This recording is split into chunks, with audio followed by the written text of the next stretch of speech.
Hola, hola querido amigo, querida hermana, ¿cómo estás? Es una alegría poder compartir contigo este mensaje en esta ocasión. Estamos contentos porque el Señor nos permite estar contigo por medio de YouTube, en esta plataforma, compartirte algún mensaje bíblico, alguna ilustración de enseñanza a la luz de la palabra del Señor. En esta semana estamos estudiando la carta a los Efesios y estamos analizando Efesios capítulo 4, los versículos 1 al 16 y estamos estudiando acerca de la unidad en el cuerpo de Cristo. Vamos a estar observando algunos pasajes del capítulo 4 de la carta a los Efesios y vamos a estar mirando cómo debemos relacionarnos. Aprender a relacionarnos en medio de un grupo no es para nada fácil. La Biblia nos da la clave para poder andar como es la altura de la vida cristiana que Dios espera de ti y espera de mí. Así que bueno, agarra tu Biblia, acompáñame a la carta a los Efesios, el capítulo 4, y vamos a estar mirando los versículos 1 al 3. El apóstol dice así: Yo pues, preso en el Señor, os ruego que andéis como es digno de la vocación con que fuisteis llamados, con toda humildad y mansedumbre, soportándoos con paciencia los unos a los otros en amor. Versículo 3. Procurando mantener la unidad del Espíritu en el vínculo de la paz. El versículo número 1 habla. El apóstol Pablo ya lo había dicho en el capítulo 3, el versículo 1, que él estaba preso. Pero es interesante que dice preso en el Señor. En el capítulo 3, el versículo 1, el apóstol decía: por esta causa yo, Pablo, prisionero de Cristo Jesús, por causa de vosotros los gentiles. Es bueno a la luz de la Biblia estar preso, estar privado de la libertad, que te quiten privilegios por la causa del Evangelio.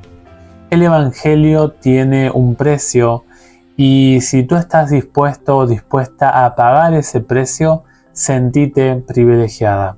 El apóstol Pablo habla de que el estar prisionero en Cristo es un asunto que da gozo al corazón del apóstol. En el versículo 1 del capítulo 4 dice: les ruego. Noten que hace una petición el apóstol Pablo. Y el apóstol Pablo también nos pide a nosotros esto que le va a pedir a los Efesios. Y lo que les va a pedir a los Efesios no es fácil.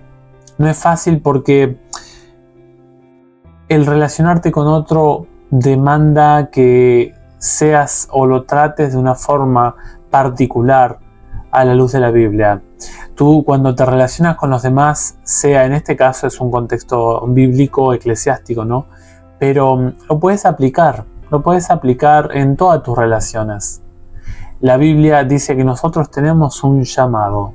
Y ese llamado, primeramente, es la vocación interna, es la voluntad, la predisposición interna con la que uno recibe el consejo de Dios. Y luego uno se transforma en digno. Luego uno, cuando recibe el llamado, pasa a la altura, a la dignidad moral, espiritual que requiere el llamado de Dios.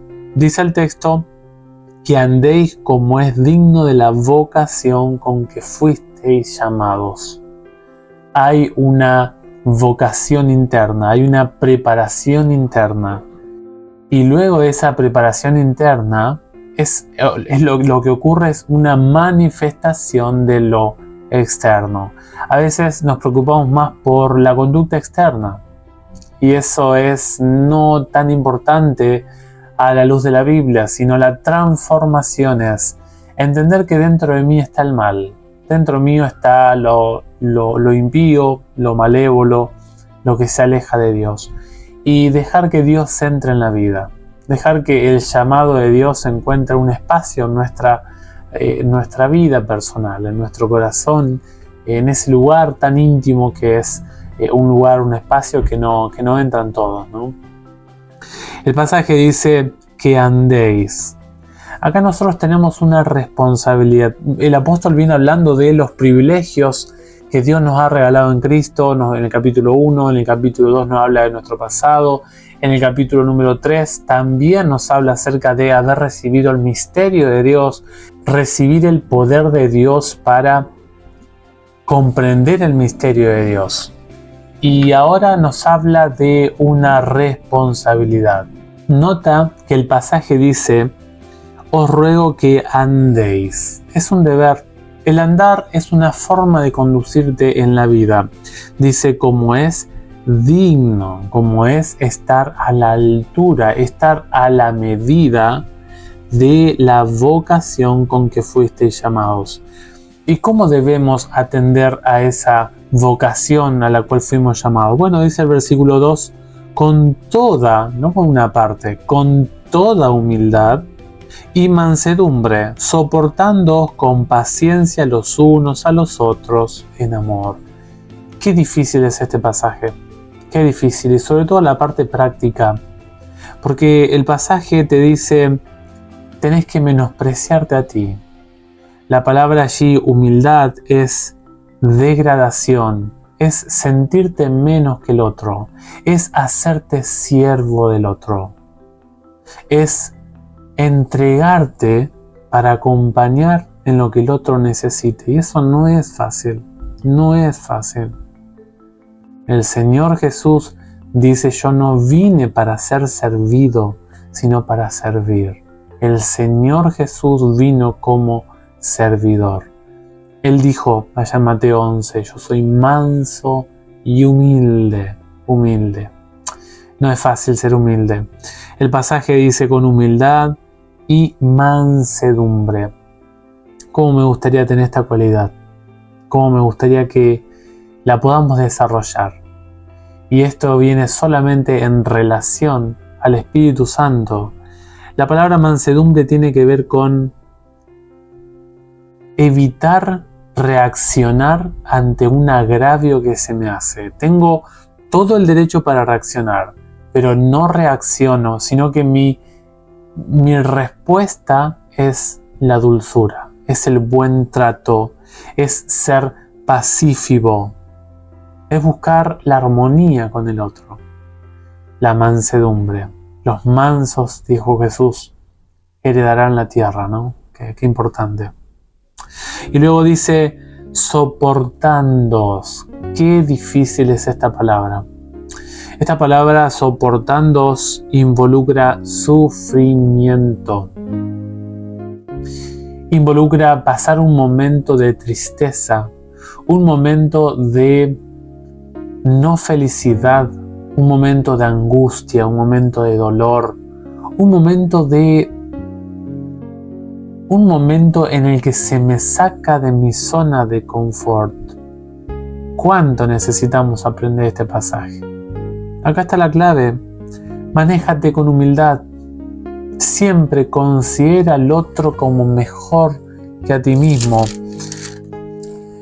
En este sentido, el apóstol Pablo a los filipenses, él les escribió allá en el capítulo 2, el versículo 3, nada hagáis por rivalidad o por vanidad, antes bien con humildad, estimando cada uno a los demás como superiores a él mismo.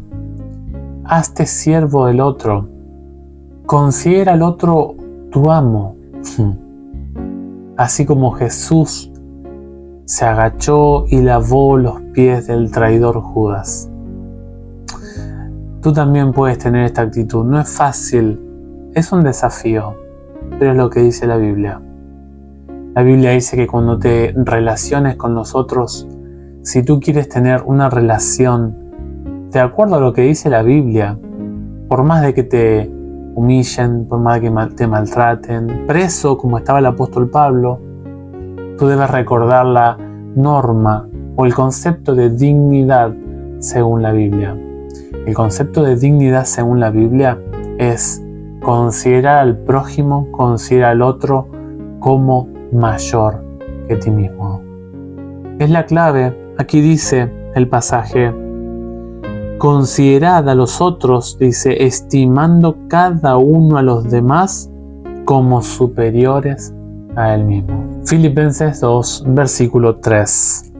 Ahora, el versículo 3 nos da la clave, nos da dos claves, una actitud humana y una actitud divina o un instrumento divino, que es una persona. El Espíritu Santo está para acompañarte. Está para acompañarte y el Espíritu Santo te va a colocar en tu corazón el fruto que es del Espíritu Santo, que se manifiesta, una de las ramificaciones del fruto del Espíritu es la paz. La paz. Y dice el texto 3, procurando. Procurando. Esta palabra es hacer un esfuerzo, es ser cuidadoso, es prestar atención, es ser diligente, es ser fervoroso, es estar presto. Y esto requiere una disposición tuya, no hay otra. La Biblia nos deja muy en claro que el trato, la ayuda de lo alto está. El trato humano mío, lo que me compete a mí para con la relación del prójimo es procurar, hacer el esfuerzo. No es fácil, no es sencillo, pero es puntual el consejo del apóstol Pablo. Mi pregunta es, y a mí me ha servido esto, por eso te lo comparto, ¿cómo te relacionas con los demás? ¿Cuál es la clave sociológica, por así decirlo, que hoy la humanidad te está ofreciendo? ¿Cuál es el elemento, el instrumento para soportar las relaciones hostiles alrededor tuyo? Yo no sé cómo hace la humanidad, sinceramente. No sé qué estrategias usará. Yo no sé si empleará alejarse de cual o tal trabajo, es ser indiferente ante su compañero, su compañera de trabajo, es responderle de forma tajante. Yo no sé qué estrategia usar a la gente, pero tenemos que orar, pedirle al Espíritu Santo que coloque en nosotros esta actitud. La vida cristiana no es fácil. Puede ser que no estés en prisión, pero puede ser que estés siendo prisionero de otras cosas. Que Dios te dé la libertad en el Espíritu y te regale la armonía con los seres que están a tu alrededor. Que Dios te bendiga y nos vemos en un próximo videíto si el Señor lo permite. Chau, chau.